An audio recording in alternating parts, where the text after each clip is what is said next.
Not even Aristotle or No, the Stoics that a lot of people no. revere nowadays. It's all about the Marcus Aurelius stuff, which I actually disagree with a lot of. And I think he's a guy of pure wisdom in some aspects, but even he dismissed emotions. And we know neuroscientifically, every single thought starts with an emotion. Here's the problem. People don't realize emotions are also created by the body. So, like I use an example in the book. I was sitting here writing and I was struggling with something. So I got up and went down to make a cup of coffee. And as I came up, I started writing and my writing was really angry. And I paused. I'm like, what's going on? Well, I traced back because what I was trying to get across to people, because people still think everything is by thought. What I realized is I went downstairs. I was barefoot. There's the coolness of the tile on my feet as I'm standing there making the cup of coffee. What I recognized is the coolness triggered a memory of when I was a child and my mom would give me ice baths because I ran such high fevers. I hate the cold. It pissed me off. Then I grabbed the cup of warm coffee. It soothed me. I went over, I grabbed a handful of popcorn from the night before, stuffed it in my mouth, instantly felt guilt because feeling a little fat, going, shoot, I probably should have waited. I turn the corner, I head up the stairs, really loud car goes screaming by, honking its horn. Instantly enraged because I pictured my father's booming voice. Also, my older brother, when I was dead asleep, would scream in my ear. Walk upstairs. Well, no freaking wonder I'm writing angry. See, that's what people don't realize. They think they're thinking. All of those emotions created all of those thoughts, but we're not conscious and present to all of the things our body is. Because remember, our right hemisphere, our emotional hemisphere, takes in everything, all five senses, but it's too much to process. So it only holds on to what it feels is important. What it holds on to most is the trauma it's experienced. And so there's the perfect example of my brain and body holding on to the trauma that I've experienced, that it was totally out of conscious awareness, that I wasn't even thinking about. But because I know emotional authenticity, I used the process, was able to trace it all back and go, oh my God, I'm reliving my dad, my mom, my brother. Blah, blah. Well, no wonder I'm writing angry. Do the work, boom. Now I see it. And so where did it lead me? It got me reattached. It got me out of shame and denial, the worst day cycle, last two stages. I got into truth, responsibility, healing, and forgiveness, the authentic self cycle through the process of emotional authenticity. What am I feeling? Where in my body do I feel it? What's my first memory? And in doing that, I reattach to my inherent value and worth, my authentic self. I see the picture of what's going on, and all I had to do was type in what I just went through. Boom, the perfect example that people need. But do you hear all the processes going on there? How many people know those processes? Like nobody. Well, Just that's why our step world is the one, way. just step one is like for most people that I've noticed, even for myself when I started, whoa, how do you do that? The self-awareness part. Yeah.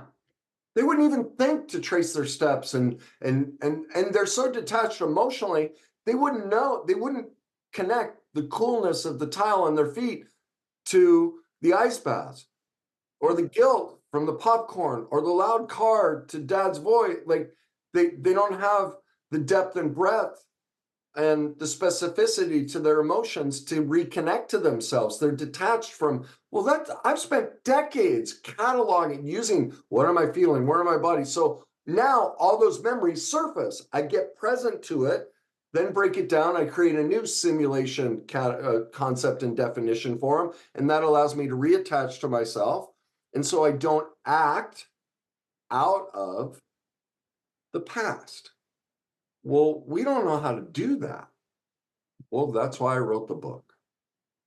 Is here's how you do it. Now it's going to take work, which we You know, don't this like. is this is why I love very, very young kids that are very aware of their sensations and immediately call things out. Even though obviously their brain is not developed enough to have some of the abilities that we have. Yeah. They're very honest, they're immediate.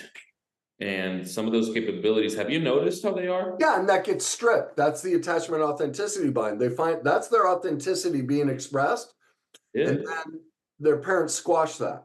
And Yeah. that's why kids smile 400 times a day, an adult less than 20. Yeah.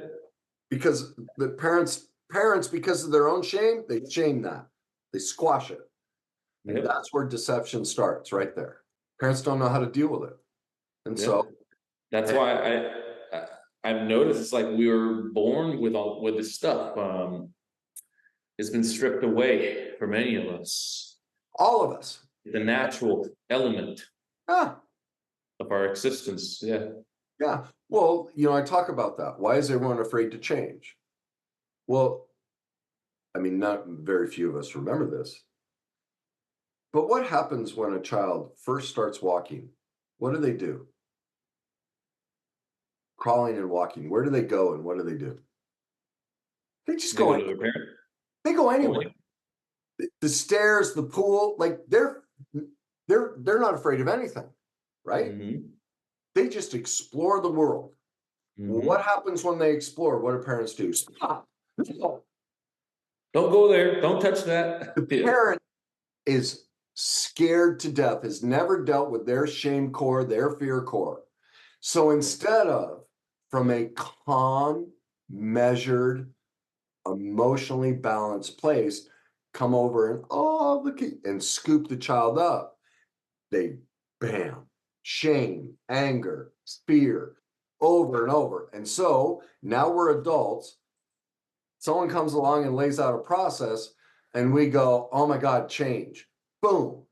They're not even consciously aware that their fear of change is triggering being that age and going out exploring the world. What exploring? Me exploring? No. That didn't go well for me. And so they don't even know that that's what they're reliving in that moment. And then they'll hear me and go, you're just blaming parents. Boom. Shame. I'm not blaming parents.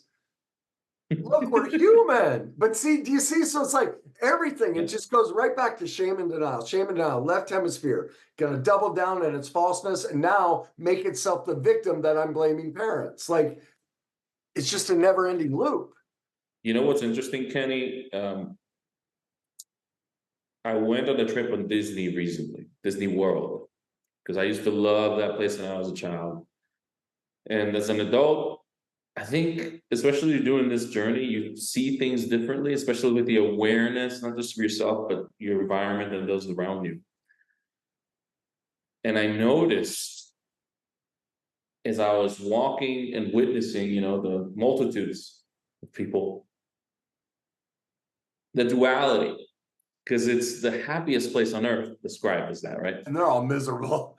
And I was like, I do see some happy people, but I see a lot of miserable people too. That's what I noticed. Yeah. I was like, when I was standing in lines, where I was walking, even in a ride. And the number one thing I noticed about those that were unhappy was somebody was treating them in an abusive manner. And they were allowing them. And it actually shocked me for the first time I witnessed this. So, because I was like, wow. Because the company you keep around does really matter, no matter where you're at, right? Even the happiest place on earth. And what that tells me is they're just doing what was done to them as a child.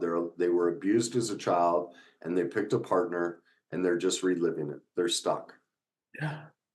And what it also told me is a lot of people, I guess, go to Disney for escapism, then for fueling their denial. Think about it. They spend thousands and thousands. I mean, it's not cheap to go to Disney World, even for a day, I noticed. And so when I was witnessing this, I was like, man, so much for the happiest place on earth that we invest so much money and, and energy, resources, think about it, savings on.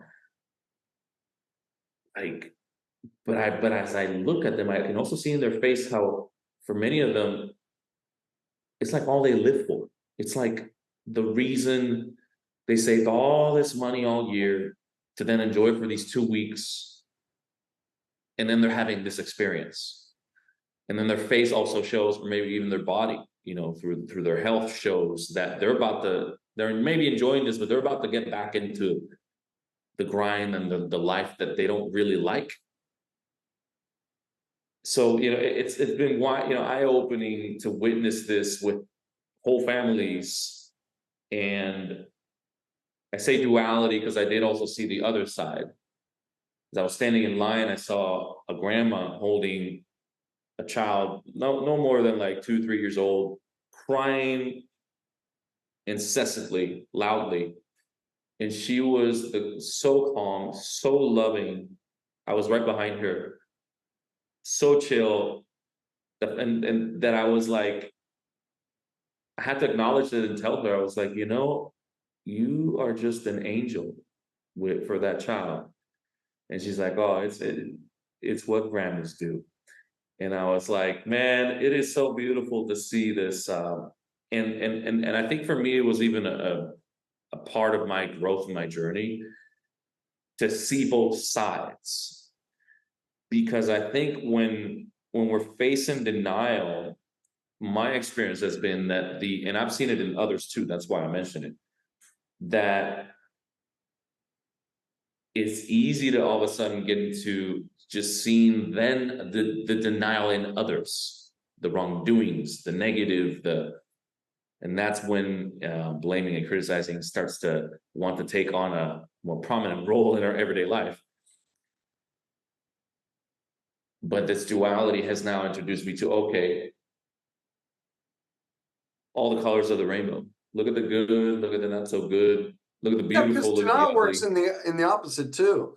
Like Mhm. that's one thing I point out in the book is you're going to want to use these 21 mechanisms to figure out other people, but I'm not putting them in there so you can figure out how they're lying. I'm putting these in here so you can figure out how you lie. So you're right.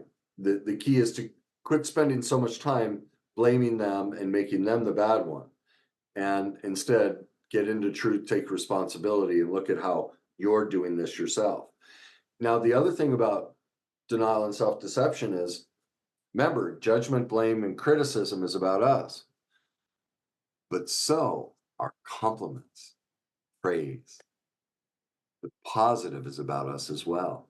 So when you see greatness in others, the only reason you can see it in them is because it's in you. Well, that's a whole nother world. You want to talk about exposing somebody's shame? Mhm. The second, they're going, oh my God, you're so great. And you let them know you do realize that's you talking to yourself. And they buckle underneath the weight of insignificance and go, I can never be that. Well, that's the detachment from self and inherent value and worth. That I find heartbreaking. That, so both show, the duplicity of that, show how we're detached from ourselves.